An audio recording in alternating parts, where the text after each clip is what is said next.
Je tiens à préciser que le sujet que vous avez choisi est très sensible et complexe. Il est important de l'aborder avec prudence et nuance, en évitant les stéréotypes et les préjugés.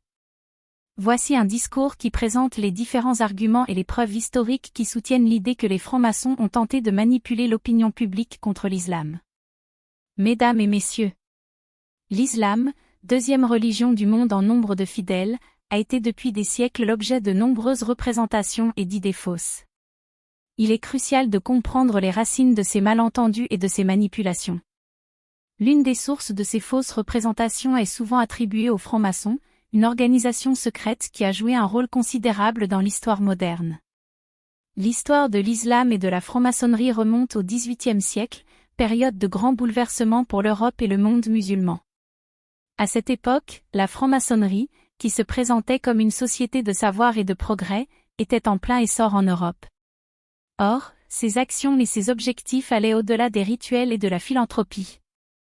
Il s'agissait d'une tentative de remodeler le monde selon ses propres idéaux, qui incluaient la tolérance, la raison et la liberté. Cependant, la perception de l'islam par les francs-maçons était souvent teintée de préjugés et de stéréotypes, hérités de l'histoire européenne.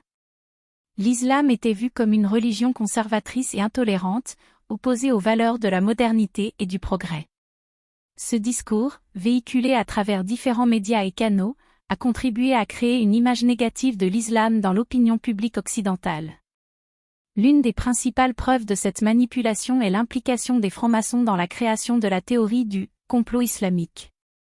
Cette théorie, qui prétend que les musulmans cherchent à conquérir et à islamiser le monde entier, a été largement diffusée dans les médias et la littérature franc-maçonne.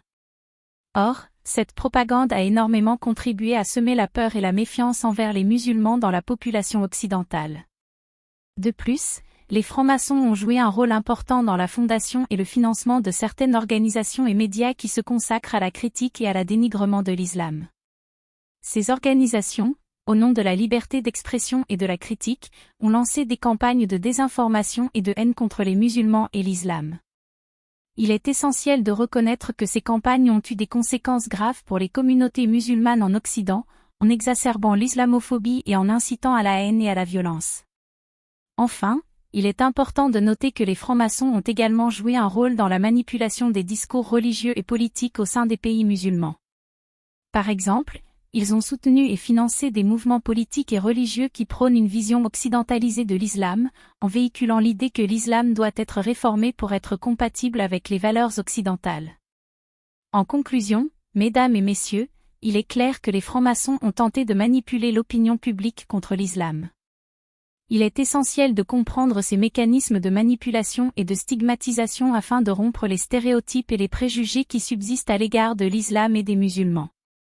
Il est temps de promouvoir une approche plus nuancée et plus éclairée de l'islam, qui reconnaît les diversités et les complexités de cette religion et de ses adeptes.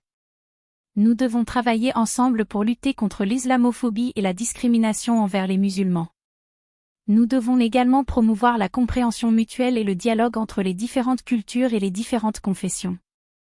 Seule une approche de tolérance, de respect et d'échange peut nous aider à construire des sociétés plus justes et plus harmonieuses. Merci.